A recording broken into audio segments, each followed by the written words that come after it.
Are you craving that delicious signature Taco Bell Crunchwrap Supreme taste, but you don't have Taco Bell money in this economy, or you just simply don't trust all the ingredients? Well, look no further. Welcome back to At Home Cooking. So today I have the pleasure of sharing one of my all-time fast food favorites. I mean, I have memories of eating this dating all the way back to my middle school days. And like always, I am here to encourage you to eliminate ordering takeout, so stick around and I'll show you how to make this Crunchwrap Supreme right at home.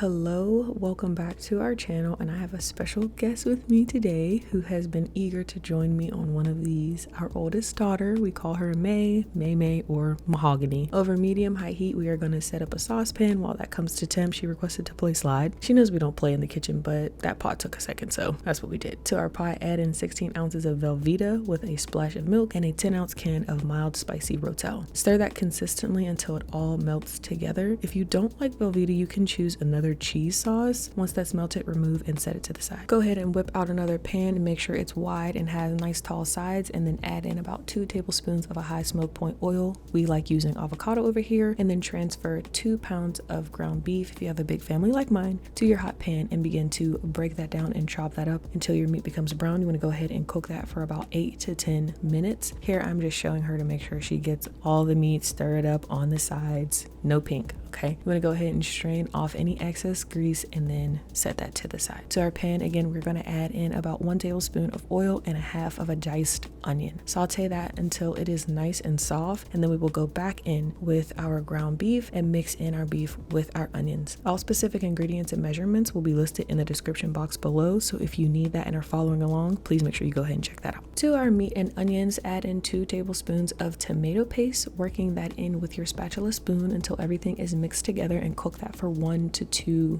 minutes. For spices, we have garlic powder, chili powder, black pepper, salt, paprika, onion powder, cumin, and cayenne pepper. Add that to your pan and mix everything in together really well, and allow that to cook for an additional 2 minutes before you add in 1 cup of water, and then you stir that in as well. Next, we will make a cornstarch slurry, measuring out 1 tablespoon of cornstarch and 2 tablespoons of water. Thoroughly mix that together with a whisk, and then you're going to add that to the meat and allow that to simmer with the lid on for 15 to 20 minutes, stirring occasionally. While that meat is simmering, go ahead and prep your filling. In order to make 3 wraps, I cut up 1 cup of lettuce, which was about 1 washed romaine heart, and placed that into a bowl. And I also diced up 2 romaine tomatoes. I let May cut 1 on her own, but it's safe to say we are still working on our knife skills and knife safety, so please go easy on my girl in the comments, okay? I was standing there. Now, Avengers, assemble. Add your large skillet over medium-high heat and allow that to come to temp, tossing on a large or grande size tortilla, which is what I have here. Also, the secret to these are the flat corn tostadas.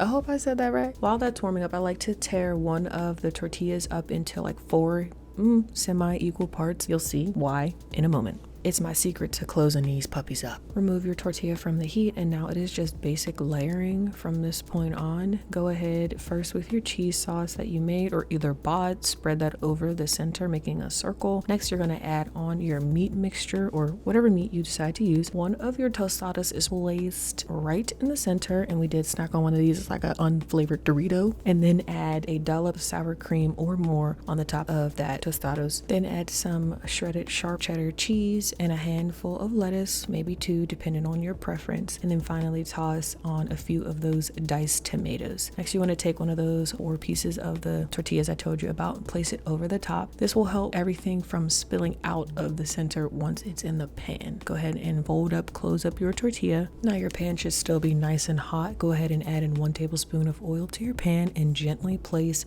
your Crunchwrap seam side down into the pan first to toast it, and close up the wrap, I like to think. Let that toast for 2 to 3 minutes, check on it depending on your heat, and then flip it over and allow that to go for another 2 minutes before you take it out and allow it to cool for just a minute. Then you're going to cut it in half and have the best cross section and the most delicious copycat Taco Bell recipe ever. I am trying to teach her the art of the ta-da moment because we worked so hard and we're about to taste it. Me and her are going to pray. Dear Heavenly Father, thank you for this food that you've allowed us to prepare and eat. I ask that it be nourishing and and continue to keep us strong. Thank you again, Lord, for your continued grace and your mercy, for the continued food, clothing, and shelter that you continue to provide for us. Not only us, Lord, but our brothers and sisters in Christ around this world, and even those, Lord, who don't believe in you. We pray over those who are lost and don't know the truth. We pray that they might be saved and come to know that Jesus Christ died on the cross for their sins, according to 1 Corinthians chapter 15 verses 1-4. We know